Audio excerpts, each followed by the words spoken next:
Bonjour à tous, vous êtes bien dans Japan Inside, c'est toujours un plaisir de vous revoir. Aujourd'hui, je vais vous parler d'un manga bien précis. Avez-vous déjà entendu parler du manga Inuyasha? Ne vous êtes-vous jamais demandé d'où venait ce nom étrange? Tout d'abord, pour ceux qui ne connaîtraient pas ce manga, Inuyasha raconte l'histoire d'un personnage mi-démon, mi-humain, qui essaye de rassembler les morceaux éparpillés partout dans le monde d'une perle magique avec l'aide de Kagome, une jeune lycéenne. Cette perle permettrait à Inuyasha de devenir un démon à part entière et non plus un Hanyo, c'est-à-dire un être hybride. Il faut savoir que Inuyasha ressemble un peu à un homme-chien, avec des oreilles, des crocs, des griffes, tout en ayant l'apparence d'un homme.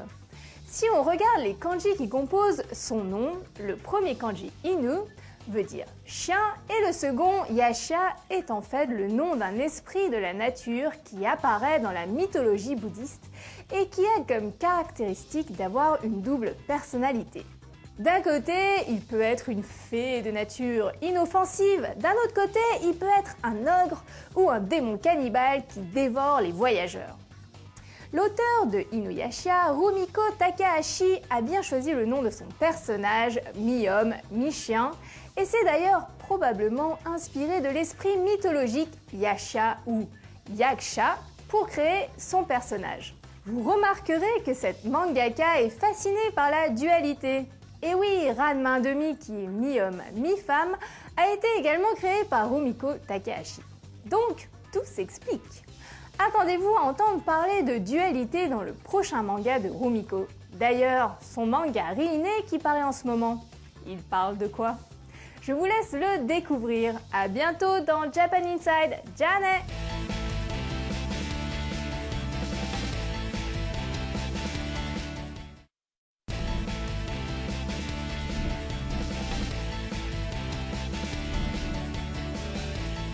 Bonjour à tous, vous êtes bien dans Japan Inside, c'est toujours un plaisir de vous revoir.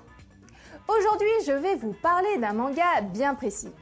Avez-vous déjà entendu parler du manga Inuyasha?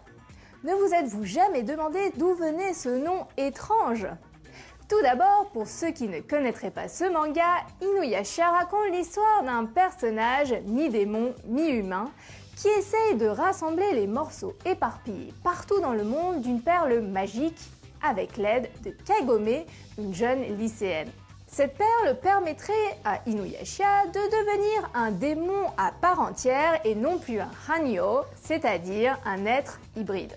Il faut savoir que Inuyasha ressemble un peu à un homme-chien, avec des oreilles, des crocs, des griffes, tout en ayant l'apparence d'un homme. Si on regarde les kanji qui composent son nom, le premier kanji Inu veut dire chien et le second Yasha est en fait le nom d'un esprit de la nature qui apparaît dans la mythologie bouddhiste et qui a comme caractéristique d'avoir une double personnalité. D'un côté, il peut être une fée de nature inoffensive, d'un autre côté, il peut être un ogre ou un démon cannibale qui dévore les voyageurs. L'auteur de Inuyasha, Rumiko Takahashi, a bien choisi le nom de son personnage, mi-homme, mi-chien, et